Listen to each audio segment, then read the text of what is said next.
வணக்கம். அன்பான மாணவ மாணவிகள் அனைவருக்கும் என்னுடைய குடியரசு தின நல்வாழ்த்துக்கள். அதுக்கப்புறம் நம்ம இது வந்து 76வது குடியரசு தின விழா கொண்டாடுதோம். நம்ம கொண்டாடுறதுல எல்லாருக்கும் நல்ல மகிழ்ச்சி இல்லையா? மகிழ்ச்சி. இதே மாதிரி வாக்கியங்கள் நம்மளுக்கு கிடைக்கப்பட்டது கடவுளுடைய பெரிதான கிருபை. அதுக்கு ஒரு பள்ளிக்கூடத்தில் வந்து நம்ம இப்படி படிக்கும் காலங்களில் குடியரசு தின விழா அந்த மாதிரி நல்ல விழாக்களை கொண்டாடுவதற்கு கிடைக்கிறது நம்மளுக்கு ஒரு நல்ல ஒரு வாய்ப்பு. இல்லை நம்ம எல்லாரும் என்ன செய்யணும், கலந்து கொண்டு இந்த வாய்ப்பை நம்ம என்ன செய்யணும், பயன்படுத்தி கொள்ள வேண்டும். நம்மளும் நம்ம இந்திய நாட்டுக்காக நம்ம என்ன செய்யணும், நல்ல பாடுபடணும்.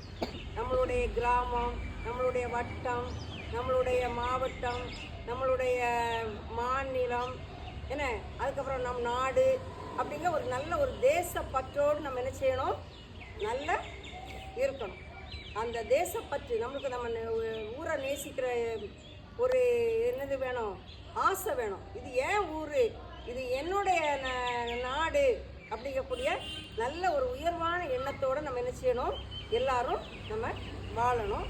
அது நம்ம நாட்டை நம்ம என்ன செய்யணும், நேசிக்கணும். நீங்கள் பள்ளிக்கூடத்தெல்லாம் நேசிக்கிங்களா, நேசிக்கலையா? உங்கள் பள்ளிக்கூடம் பேர் என்னன்னு கேட்டால் நீங்கள் உடனே எப்படி சொல்லுவீங்க?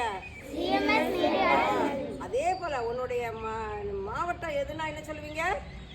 திருநெல்வேலி. உன்னுடைய மாநிலம் என்னன்னு கேட்டால் என்ன சொல்லுவீங்க? உன்னுடைய நாடு அப்படி நம்ம என்ன செய்யணும், நம்ம நாட்டு மேலே நமக்கு நல்ல பற்று இருக்கணும். நம்ம சக நண்பர்கள், உறவுக்காரர்கள் எல்லாரோட நம்ம என்ன செய்யணும், நல்ல ஒரு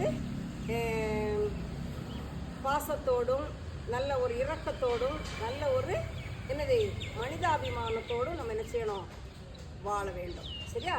அதனால் இது எல்லாரையும் நேசித்து நல்ல ஒரு குடிமகனாக வர வேண்டும் என்று சொல்லி என்னுடைய